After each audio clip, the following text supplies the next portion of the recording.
Yoav Gallant says his country still intends to strike back in response to the 1st of October missile attack by Tehran.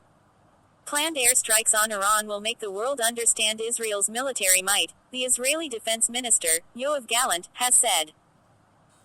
The Middle East has been braced for more than 3 weeks for a threatened Israeli response to Iran's 1st of October missile attack, which was in turn a reprisal for Israel's killing of the Hezbollah leader, Hassan Nasrallah. Gallant visited aircrews at Hatzerim airbase on Wednesday and made clear that Israel still intended to strike back. After we attack in Iran, they will understand in Israel and elsewhere what your preparations have included, Gallant told the crews in a video distributed by his office. On X, Gallant added more about his exchange with the Air Force personnel. In my conversation with them I emphasized, after we attack Iran, everyone will understand your might, the process of preparation and training. Any enemy that tries to harm the state of Israel will pay a heavy price, the minister said. The extent of Israel's target list has been the subject of protracted conversations between Israeli leaders and the Biden administration, which has urged them not to strike Iran's oil industry infrastructure or its nuclear program. Washington fears a cycle of escalation, particularly in the last 2 weeks before the U.S. presidential election. A billboard in Tehran paying tribute to Yahya Sinwar, the Hamas leader killed by Israeli forces in Gaza this month. Photograph. Abedan Teherkanare, EPA.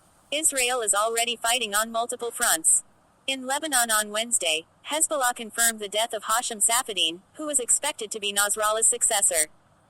Israel claimed Safadine had been killed in an airstrike earlier this month, alongside Ali Hussein Hazima, the head of Hezbollah's intelligence unit. In the statement, Hezbollah said Safadine spent most of his life serving the movement and that he competently managed the Executive Council, the highest political decision-making body in Hezbollah. The group pledged to carry on in that path of resistance and jihad.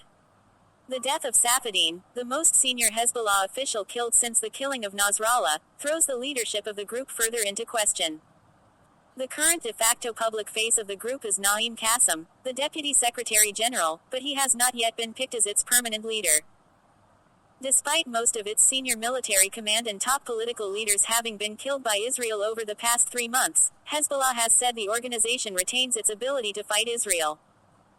Israel carried out airstrikes on Wednesday in Tyre, one of the largest cities in southern Lebanon, which had become a refuge over the past year for thousands of families displaced by fighting further south. Videos showed large plumes of smoke billowing between residential buildings in the center of the city. Smoke billows above Lebanese city of Tyre after Israeli strikes, video report. We're sitting here terrified. The strikes are near us, the sounds are just next to us. We're horrified, said Rita Darwish, a woman who had been displaced to Tyre from Daira, a border village, a year earlier. She added that she would flee Tyre, at the first chance, once the bombing stopped.